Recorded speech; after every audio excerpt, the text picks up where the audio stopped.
It's been a high-octane day in the Premier League transfer market, and the headlines are being dominated by some serious movement across both confirmed deals and rumored negotiations.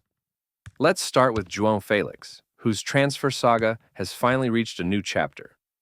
The Portuguese forward has completed a move to Al Nassr in Saudi Arabia.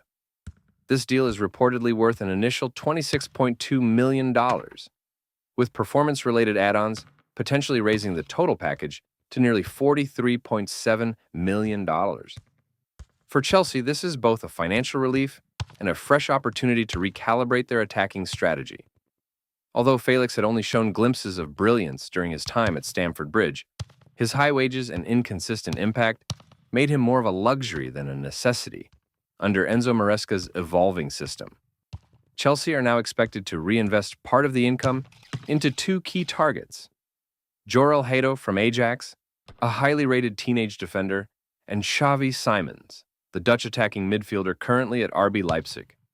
The club sees both players as long-term strategic assets, young, technical, and highly coachable. Arsenal have made their own statement with a major signing, Viktor Gyökeres from Sporting Lisbon. The Swedish striker arrives in North London for a fee believed to be around $55.5 million. This marks Mikel Arteta's latest attempt to solve Arsenal's long-standing issues in the number 9 position. Gyökeres had a phenomenal season in Portugal, not just for his goal scoring, but for his all-round involvement, pressing, linking play, and bullying defenders. Arteta has apparently been monitoring him since his Coventry days, and with Jesus constantly battling fitness issues and Nketiah lacking consistency, this is a direct upgrade aimed at sustaining Arsenal's title push. Elsewhere, Manchester United have made some interesting moves of their own. They've launched a loan offer for Aston Villa's goalkeeper, Emiliano Martínez. The Argentine shot stopper, known for his incredible shot-stopping and commanding presence, is reportedly open to the move, partly due to a desire to return to Champions League football, and partly because of United's goalkeeper situation. Andre Onana had a turbulent first season, and the club clearly wants a strong backup, or even a challenger, between the posts. That's not all for United. They've also tabled a bid in excess of $40 million for Sporting CP midfielder Morten Hjulmand.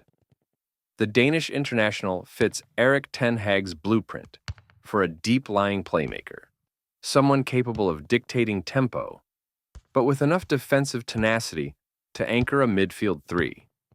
United view him as a long-term replacement for Casemiro, who's struggling to keep up with the Premier League's intensity as he enters his twilight years. Wolves have quietly pulled off a smart acquisition of their own by signing Jhon Arias from Fluminense. The Colombian winger is valued at around $15 million and is expected to bring flair and unpredictability to Wolves' wide play. With Pedro Neto often injured and Matheus Cunha still not fulfilling his early promise, Gary O'Neill needs a new spark, and Arias could be that game-changer in the final third. He's quick, direct, and possesses a wicked delivery, traits that could see him become a fan favorite at Molineux. Over at Leeds United, who are preparing for life back in the Premier League, they've signed Lucas Perry from Lyon for $14 million. The Brazilian goalkeeper is tall, agile, and known for his ability to command the box. With Ilan Meslier likely on the way out, Perry's arrival could signal the beginning of a new defensive spine under manager Daniel Farke.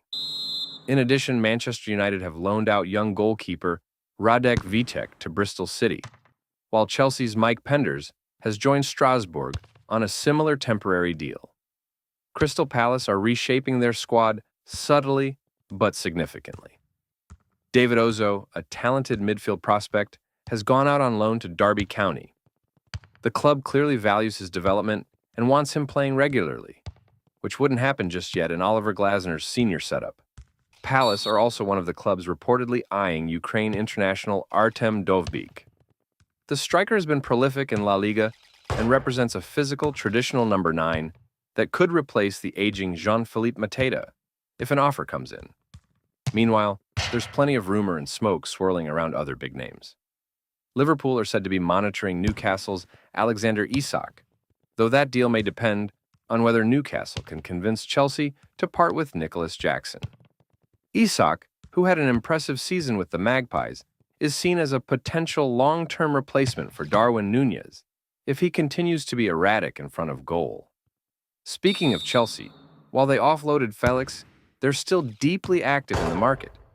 They're pushing hard for Xavi Simons and Hato as mentioned, but sources also indicate they've made quiet inquiries about defensive midfield options, possibly as competition for Moises Caicedo. Tottenham are keeping an eye on Gabriel Jesus, particularly if Arsenal decide to let the Brazilian leave following the arrival of Gyökeres. Jesus' versatility and Premier League experience make him an attractive option, especially for a Spurs side that still hasn't replaced Harry Kane's output one-for-one. Ange Postecoglou's system relies heavily on mobile forwards who can press and link play, and Jesus would tick all those boxes. Finally, keep an eye on Bilal El Khannouss from Genk, who is drawing attention from Leicester, Sunderland, Forest, and Everton.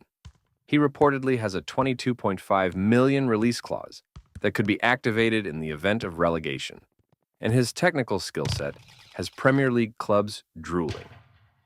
Everton, still navigating financial fair play concerns, are trying to structure a deal creatively, perhaps including a sell-on clause or performance-based bonuses. In summary, today's transfer window activity has felt like a chess match. Big clubs making signature moves, mid-table sides trying to punch above their weight with smart buys, and plenty of loans to develop young prospects. The business isn't done yet, but the momentum is very real.